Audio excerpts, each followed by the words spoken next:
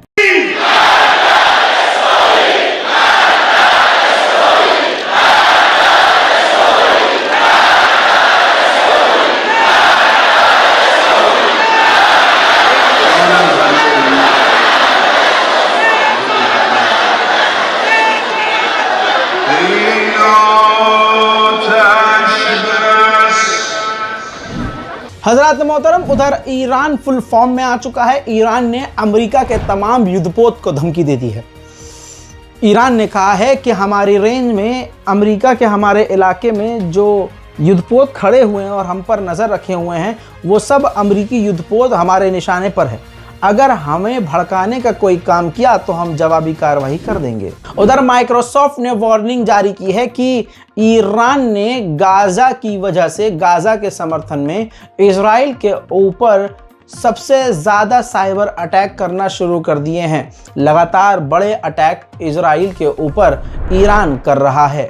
हजरत मोहतरम, आखिरकार जो मैंने कहा था सच हुआ। ईरान के मिसाइलों के डर ने अमेरिका को इजराइल भेज दिया है। अमेरिका के फौजी इस वक्त इजराइल के अंदर थर्ड एयर डिफेंस सिस्टम के साथ तैनात हो गए हैं। कहा यह जा रहा है कि third air defence system America का अभी और भी कई यूनिट इजराइल पहुंचना है।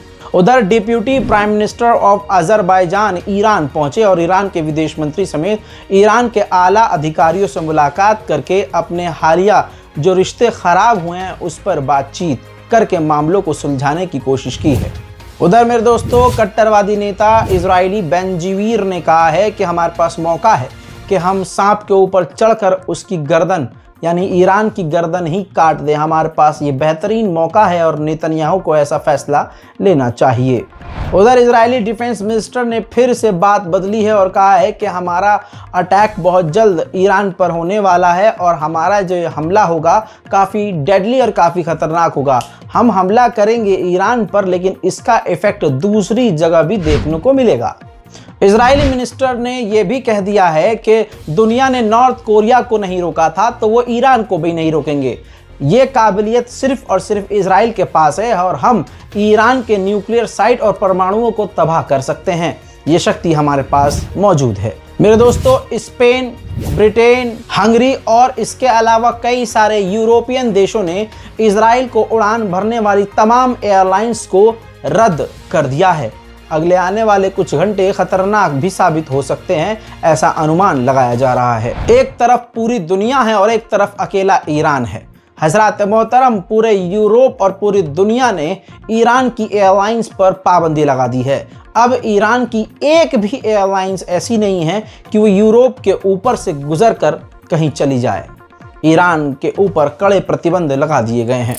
दो वो यहूदी गिरफ्तार हुए थे जिन पर इल्ज़ाम है कि ईरान के कहने पर ये बड़े इजरायली अधिकारी को कत्ल कर सकते थे। उनका पहला वीडियो जारी हुआ, ये देखिए, इजरायली न्यूज़ चैनल ने जारी किया है, जिसके अंदर आप देख सकते हैं लिफ्ट के अंदर वो दोनों यहूदी गिरफ्तार हैं और उनको जो सिक्योरिटी है लेकर जा रही है।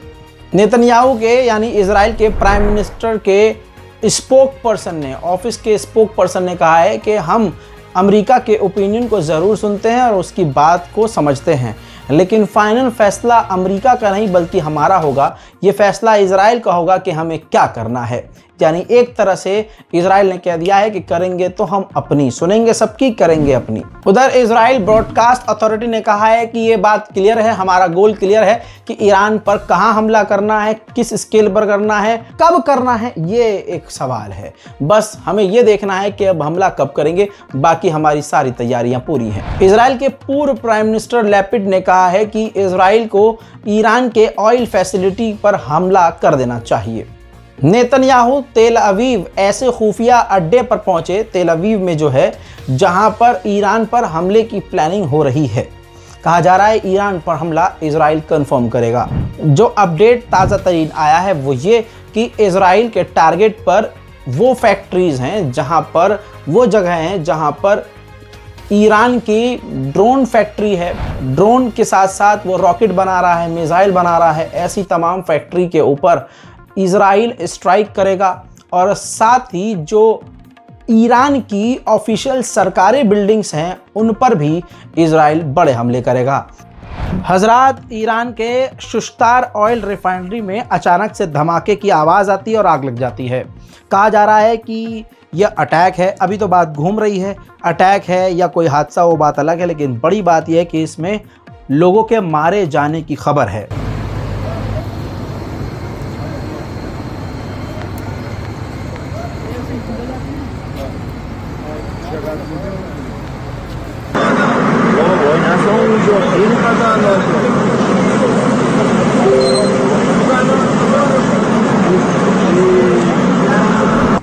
ईरान के स्पेशल रिपोर्ट में फ़िलहाल के लिए इतना ही। इस रिपोर्ट को शेयर कीजिए। अगर आपको हमारी मेहनत पर थोड़ा भी फ़ख्र हो रहा हो और दुआएं देने का मन कर रहा हो तो सबसे पहले हमारे चैनल रज़ाग्राफी यानी स्क्रिप्टेड को सब्सक्राइब कीजिए और वीडियो को शेयर कीजिए। जय हिंद।